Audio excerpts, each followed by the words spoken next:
5월은 가정의 달입니다. 본문은 한 가정을 소개를 하는데 하나님의 축복의 통로가 가정을 통해서 어떻게 이루어지는가를 보여주는 동시에 우리에게 건강한 가정을 이루는 원리를 제시하고 있습니다.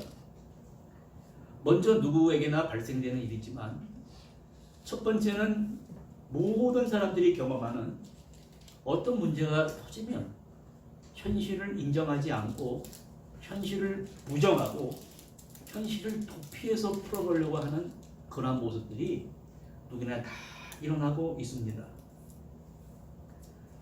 가정은 행복해야 되고 기쁨이 넘치는 곳이어야 됩니다. 결혼을 해서 자녀를 낳고 기쁨과 행복을 누리는 것은 인간의 기본 권리인데, 그러나 예기치 않은 일로 천재지변을 당해서 사고를 당해서 지금 우리가 다 경험하는, 그전에는 전염병이 뭔지를 몰랐는데 이번에 겪고 나서 이 전염병이라는 것이 이런 거구나. 그래서 수많은 사람이, 그래서 미국에서는 어떤 의사가 밀려 들어오는 환자를 치료할 장비도 넉넉지도 않고 침도 붙이고, 그래서 극단적인 선택을 한 의사도 있었습니다. 예기치 않은 일로 인해서 권리와 특권을 잃어버린 일이 많이 있습니다. 우리나라는 조금 이제 수그러들여서 그동안에 억눌렸던 많은 사람들이 자연으로 들로 받으러 나가서 지금 피로를 풀고 있습니다만, 아직도 미국과 일본에서는 너무너무 심각한 상태입니다. 성경은 어떠한 책이냐면 하나님이 주신 인간의 기본 권리와 행복과 기쁨이 침해받지 않도록 하는 가르침입니다. 그러면서 한 가정을 소개하는데 엘리멜렉이라는 사람이에요. 사사시대 그 이전에 가나안 땅을 분배할 때 12지파대로 땅을 분배했습니다. 유다 지파에 어떠한 일정한 땅을 분배받아서 땅에 농사를 짓고 또 풍년이 들고 수확을 하고 즐겁게 먹고 사는 가정이었는데 흉년이 들었습니다. 흉년이 들면 땅이라는 건 필요가 없습니다. 그래서 옆에 이방 지방인 모압 지방으로 남편 엘리멜렉은 아내 나오미와 두 아들 말론과 기로를 데리고 현실을 도피하는 거예요. 하나님의 가정도 어떠한 문제가 생기면 도피할 수밖에 없는 모양입니다.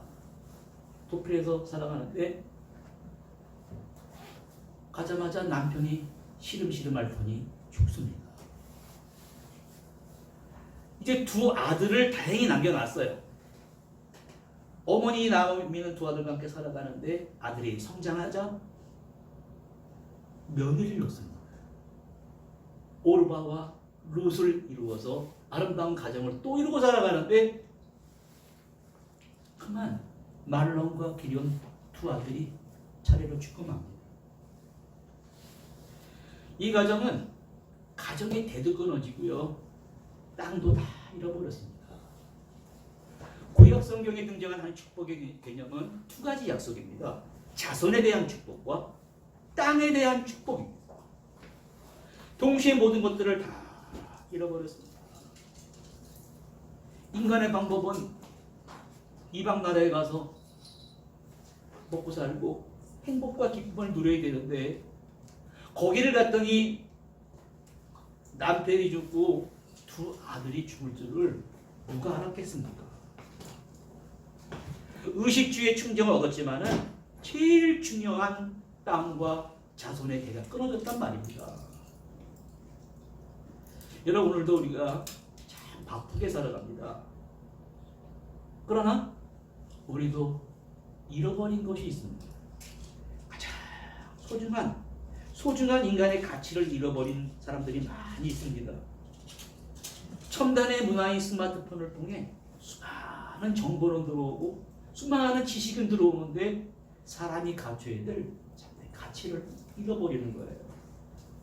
가치를 잃어버리다 보니까 사람의 이 정신세계는 톱니바퀴가 돌아가는데 비인간화돼서 기계처럼 돌아갑니다.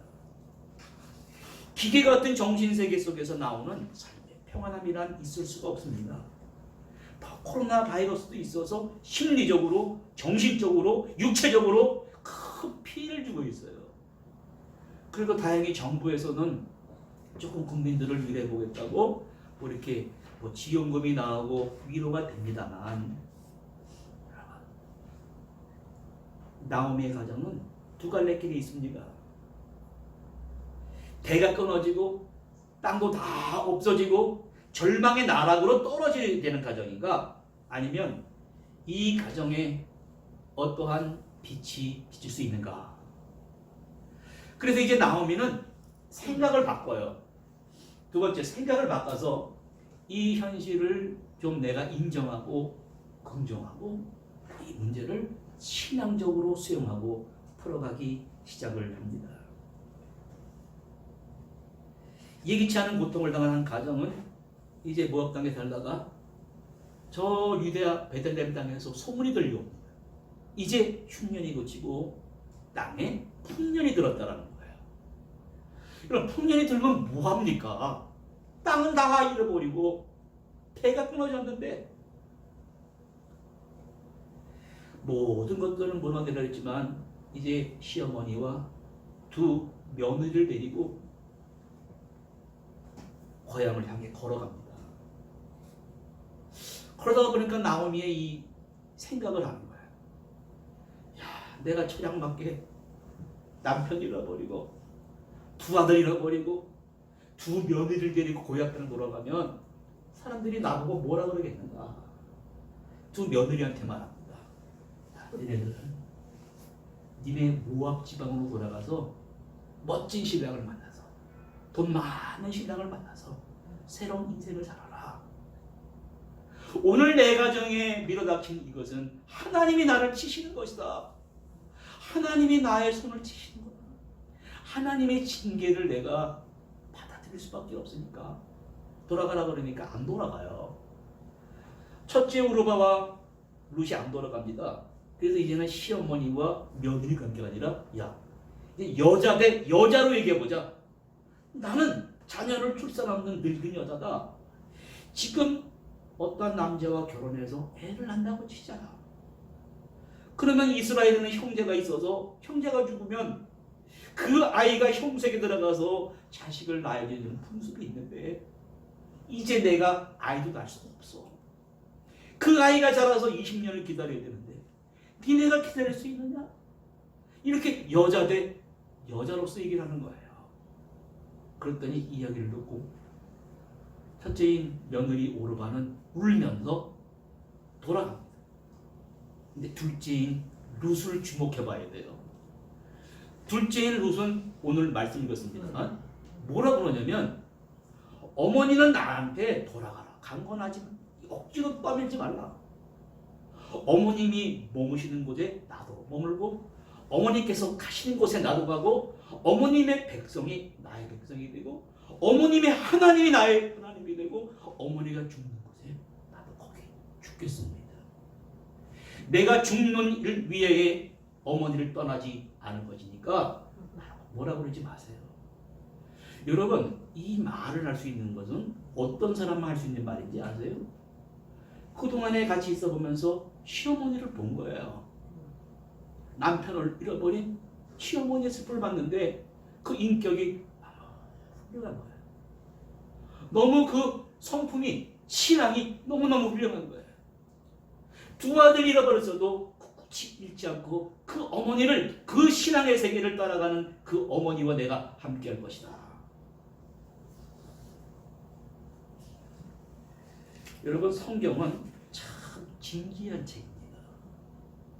사람이 어쩔 수 없다고 포기하는 그때 신앙을 수용할 때 하나님의 역사가 나타납니다.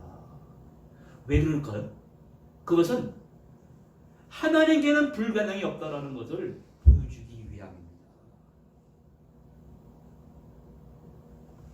고난 가운데서라도 하나님은 나와 함께 해줄 것이다. 이런 어려움을 겪으면 여러분, 사람들은 힘들어합니다만 뭐가 생기냐면 정상인의 사람들에게는 세상 사람이 없는 시각이 생겨요. 남들이 바라볼 수 없는 다른 세계가 눈에 보인단 말입니다.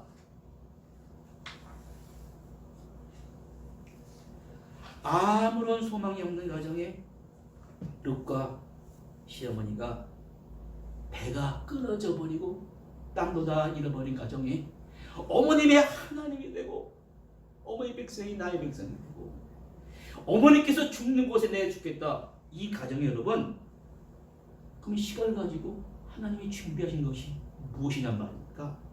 그것을 성경은 보여주는 거예요. 뭐라고 보여줍니까? 이제 하나님께서 장차 죄악에 빠진 수많은 사람들을 구속하시는데 어떤 가정이 필요해요. 한 사람의 가정과 그 가문이 필요합니다. 이 가정이 선택받았습니다. 어떠한 가정이길래 예수 그리스도가 그 가정을 통해 태어났을까요? 며느리와 시어머니는 유다 베들레 땅에 도착했습니다. 세상의 메스커, 세상 사람은 수군됐다. 팔자가 기구해서 남편 잃어버리고 이스라엘 신앙을 저버리고 모압 땅 돌아가서 아들도 다 죽게 만들고 저 나가미가 왔다. 사람들이 막 수군수군됩니다. 여러분, 사람들은 언제 비참해지는지 아세요? 다른 사람이 나 욕할 때, 나에게 싫은 소리 할 때. 그러나 거기 개의치 않습니다. 그럼 뭐라 그러냐면 내 이름이 나옴인데 뜻은 기쁨이야. 나한테 이제 나옴이라 부르지 말고 내가 원래 그런 사람이니까 나를 말하라 불러라. 괴롭이라 부르는 사람들이 놀리고 수군대다가 이상한 정신세계에서 이상한 시각을 가지고 특별한 신앙관을 가지고 나오는 이 말에 아무 말을 못합니다. 그 다음부터는요, 일이 일사천리로 진행이 됩니다. 이스라엘에는 어떠한 다른 나라에 없는 풍습이 있냐면 아무리 큰 부자가 되고 풍년이 든다 할지라도 그날은 반드시 고아와 객과 과부와 나그네가 있습니다. 그들은 배가 고파요. 그들을 항상 생각하고 그들을 위해 이삭을 곡식을 거두면 많이 땅에 떨어뜨려 놔야 돼요. 그게 법이에요. 그래야 그 사람들이 들어와서 그 곡식을 가져다가 밥을 해먹을 수가 있거든요. 세상 사람들은 축복이라는 것을 그렇게 말 안 합니다. 내가 열심히 땀 흘려서 내가 열심히 월급 받아서 내 자산을 관리하고 그걸 증식하고 그걸 축복이라 생각하지만 성경은 그게 축복이 아니라는 거예요. 뭐가 축복이냐면 내 재산 관리도 엄격하게 해야 되지만 동시에 내 주변에 나와 더불어 어려운 이웃들을 돌아보는 것, 이 같이 중요한 생각을 가져야 돼요. 이제 늙은 시어머니가 룻과 하는 고백을 한 뒤에 부자들이 펼쳐놓은 엘리멜렉과 공동 소유 재산이어서 보아스라는 사람의 땅은 엘리멜렉과 남편 나의 남편과 같은 형제인데 사사시대 이전에 여호수아를 통해 유다 땅에 땅을 분배해 준 거예요. 같이 공동 소유였었습니다. 그런데 흉년이 들고 그것을 다 포기하고 풍년이 들어와 돌아왔는데 땅은 다 잃어버리고 배가 끊어져 버렸습니다. 그래도 보아스의 땅에 들어가서 이삭을 줍는 거예요. 근데 보아스가 보니까 어느 날 못 보던 여인이 들어와서 이삭 줍는 걸 보고 누구냐 물어보니까 바로 내 친족 엘리멜렉의 며느리였습니다. 보아스가 룻을 보고 환대를 하고 마음껏 들어와 주서 사환들에게는요 더 많은 이삭을, 지금 말하는 돈입니다. 내일이면 모레면 정부에서 막 지원금을 주고 어려운 이웃을 막 도와주고 그러잖아요. 참 좋은 일입니다. 막 도와주는 거예요. 그래서 이 룻은 보아스에게 뭐라 그러냐면 왜 나에게 이렇게 환대를 하십니까? 그랬을 때 보아스는 뭐라 그러냐면 나는 당신이 누군지를 안다. 네가 모압 땅에서 시아버지도 잃어버리고 남편도 다 잃어버리고 너는 새로운 인생을 찾아서 출발할 수 있지만 그것을 포기하고 시어머니를 정성스럽게 섬기는 이 믿음을 내가 보았다.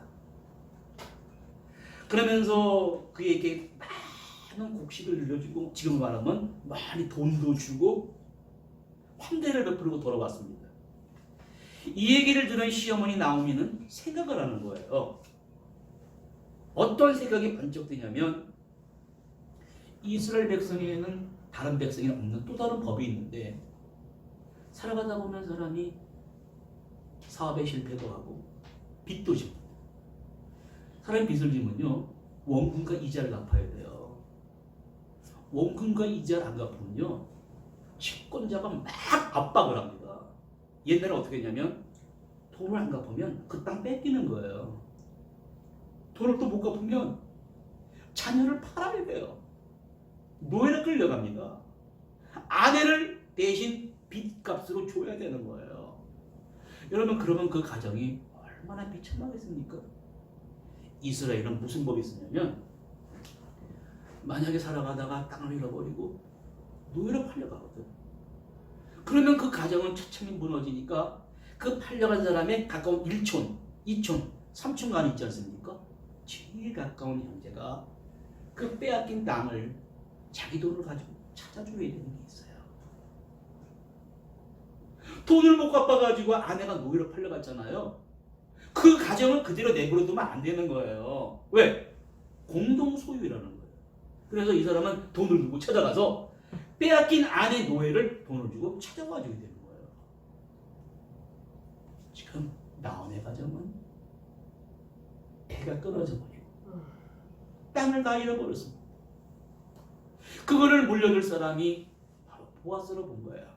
그래서 나오미는 과감하게 용기를 가지고 타진을 해야 되는데 남자가 먼저 프로포즈를 해야 되는데 여자가 어떻게 먼저 가서 프로포즈를 할 수 있겠습니까? 그러나 믿음과 기도의 사람 나오미는 룻을 통해 보아스의 뜻을 타진하게 합니다. 다행히 보아스의 생각과 나오미의 생각이 일치가 됩니다. 기도하는 사람, 영적으로 하나님 앞에 올바로 서 있는 사람들은 하나님의 만나게 해주십니다. 그래서 과감하게 룻이 보아스가 자는 그 심장을 찾아가서 얘기를 하는 거예요. 우린 땅도 다 잃어버렸습니다. 배가 다 끊어져 버렸습니다. 우리 가정을 살려줄 사람은 당신 보아스밖에 없습니다. 그렇게 대시한 거예요. 그랬더니 보아스가 뭐라고 그러냐면 미리 알고 있었다. 나는 온 동네 사람이 그리고 당신이 현숙한 사람이고 이걸 고엘 제도라고 합니다. 이 고엘 제도의 정신을 너가 먼저 실행하지 않았냐. 너가 새 남편을 만나서 새로운 출발할 수 있었지만은 어머니를 위하여 헌신한 그 뜻을 먼저 실천한 사람이라는 것을 알고 있다라는 거예요. 그래서 내가 그 뜻을 받아들이겠다. 근데 문제는 뭐냐면 이 사람이 땅과 사람을 노예로 끌려가면 그걸 찾아야 되는 사람이 법적 관계가 1촌, 2촌, 3촌 관계가 있는데 1촌이 먼저 해야 되는 거예요. 1촌이 있는데 2촌이 먼저 가서 하면 안 되는 거예요. 엘리멜렉은 2촌이 1촌 형제가 있었습니다. 그래서 많은 장로들 앞에서 재판을 거는 거예요. 그 1촌을 만나서 얘기를 하는 거예요. 야, 당신의 형제가 땅을 다 잃어버리고 배가 끊어져 버렸다. 그러니까 이 1촌인 사람은 그러면 네가 그 땅을 사야 된다. 그 기업을 이어준다 그러니까 이 사람이 처음에 땅 얘기를 하니까 눈이 번쩍 뛰어가지고 내가 룻을 아내로 삼겠습니다 이러는 거예요. 동시에 그 배가 끊어졌으니까 그 집의 대를 이어서 룻을 아내로 맞아들여야 된다 이러니까 이 사람이 갈등하는 거예요. 여러분 여기서 조심해야 됩니다. 사람은 항상 선과 악 사이 갈등을 합니다. 왜 하는지 아세요? 자기에게 유익이 되는 것을 먼저 생각하는 거예요. 내가 남을 위해서 그리스도인은 헌신해야 되는데 땅을 가지고 장사하면 돈을 버는데 대가 끊어진 가정에 들어가서 그 여자를 삼아서 아내사 자식을 낳으면 그 땅이 누구의 땅이 됩니까? 그 자식의 땅이 되는 거예요. 그래서 뭐라 그러면 나 못하겠다 그러면 그 다음에 나오미 가정에 땅과 대를 이길 사람은 나다. 그러면 거기서 등부를 넘겨야 돼. 인간 도장 찍어야 돼. 그게 바로 신을 벗는 거예요. 장로들 앞에서 너 신 벗어. 신 벗어서 당신에게 내 권리를 넘긴다는 의식을 행했습니다. 그래서 합법적으로 정당한 재판 절차에 따라서 룻을 아내로 맞이하게 된 것입니다. 여러분, 이 짧은 얘기 속에는 성경 전체의 주제가 들어가 있습니다. 보아스는 배가 끊어진 가정에 땅을 잃어버린 가정에 자기가 의무자가 아니었었어요. 자신이 자원해서 그 가정에 몸을 던지는 거예요. 1초는 생각했는데 그 땅을 차지하면 돈벌이 되는데 그 가정의 대는 못 이어주겠다는 겁니다. 나 희생 못하겠다는 거예요. 그런데 보아스는 뛰어들어갔거든요. 이건 뭘 말하냐면 하나님의 아들 대신 예수 그리스도가 이 땅에 오셨습니다. 우리가 영원토록 죄에 팔려버린 노예들입니다. 그 노예된 상태에 있는 사람들을 주님이 보아스가 돼주신 거야. 보아스가 돼주셔서 땅을 찾아주시고 우리의 노예된 상태에서 우리를 찾아주신 것입니다.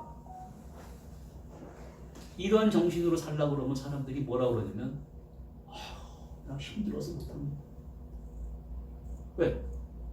그 힘든 걸 어떻게 하냐는 거예요. 그런데 여기 함정이 있습니다. 힘든 일처럼 보이지만 성경이 이런 정신으로 왜 살아야 되는가를 보여주는 거예요. 그러면 반대로 그렇게 살지 못하는 사람을 보면 원인이 뭘까? 이 사람은 살아있으나 성경은 그 정신은 죽은 사람이라고 합니다. 왜냐하면 날마다 자기의 이익만 생각해요. 자신의 지식과 자신의 지혜와 유익만 생각하니까 이 사람은 늘 뭐가 문제냐면 부질없는 염려와 부질없는 걱정과 부질없는 두려움과 염려에 이렇게 휘둘리며 살아갑니다. 그 사람도 선이라는 걸 생각할 수가 있어요. 이 사람의 선의 힘이라고 하는 것은 합리적인 세계에서 올바른 질서를 낳거나 올바른 윤리적 도덕적인 행동을 낳을 만큼 강하지 않아요. 반면에 이 안에 거짓된 자아가 강합니다. 이 자아가 강해서 언제든 질서를 깨버립니다. 영적인 질서를 깨뜨리고 하나의 일개 개인을 가혹한 범죄를 저지르는 악마의 도구를 만들어 버립니다. 근데 이게 근절되질 않아요. 항상 사람은 선과 악 사이에서 갈등을 하고 갈등을 망각해 버립니다. 이 갈등은 여러분 절대로 근절되지 않습니다. 그래서 사람들은 이 불행한 패턴인 심리학적인 원죄가 에덴 동산부터 시작해서 오늘까지 이어지고 있는 것입니다. 여러분, 노예예요. 갈등 속에서 헤어날 수밖에 없는, 죽을 수밖에 없는 우리는 죄의 노예들입니다. 마치 나오미 가정에 태가 끊어져 버렸어요. 엘리멜렉 죽고 말론 기련 죽고 땅 잃어버리고 영원토록 흑암에 처한 그러한 우리가 죄의 노예들이란 말입니다. 죄에 팔려버린 우리들을 주님이 보아스가 되주셔서 찾아주신 사건이 바로 예수님의 십자가의 사건입니다. 그리고 더 중요한 것은 잃어버린 죄인들에게 오늘 주님께서 찾아오시면서 여러분의 정신세계 중심이 영혼에게 이렇게 말을 하십니다. 내가 선과 악 사이에서 선에 치우치다가 오늘 내가 십자가의 힘으로 성령의 도움으로 악에서 이겼다고 승리하는 그 순간에 뭘 기억하게 하시냐면 언제 찌를지 모르는 육체의 가시가 있다는 것을 기억하게 하십니다. 사도 바울 보세요. 얼마나 교만한 사람인지 몰라요. 너무너무 교만하고 너무너무 자고하니까 하나님께서 그에게 육체의 가시를 주셨습니다. 주님 너무너무 힘들어서 이것을 제거해달라고 했더니 아니다. 왜 약함을 너에게 뒀냐면 그리스도인은 약할 때 강할 수 있다는 것입니다. 내가 궁핍과 곤란과 남을 희생하고 내 유익을 포기하고 어려움이 있을 때 왜 하는 것인가? 내가 약할 때 그리스도의 강한 능력이 나와 함께 할 수 있다는 것을 보여주는 것입니다. 오늘 보아스 루세 가정이 뭐가 나타났어요? 고통의 굴레가 한순간에 반전되어 버렸습니다. 긍정 에너지로 바뀌면서 상상할 수 없는 축복의 세계가 펼쳐지는데 이 가정에서 보아스가 룻과 결혼해서 오벳을 낳습니다. 그 아이의 이름을 겸손해, 겸손해라. 이세를 낳습니다. 이세라는 아들의 뜻이 항상 조심해 살아야 돼. 여호와께서 살아계시니까 이세가 다윗을 낳는 거예요. 사랑을 받는 자로 뜻으로 다윗을 낳습니다. 예수 그리스도께서 이 가정을 통해 이 세상에 오셨습니다. 여러분, 우리가 어떤 가정을 이루어야 되겠습니까? 내가 이러한 정신으로 살고 가정을 위해서 공부하는 학생이나 직장에서나 이 원리는 다 통하는 귀중한 원리입니다. 이러한 성도님들 되시기를 간절히 바랍니다. 기도하시겠습니다. 하나님 아버지 감사합니다. 오늘도 여기저기서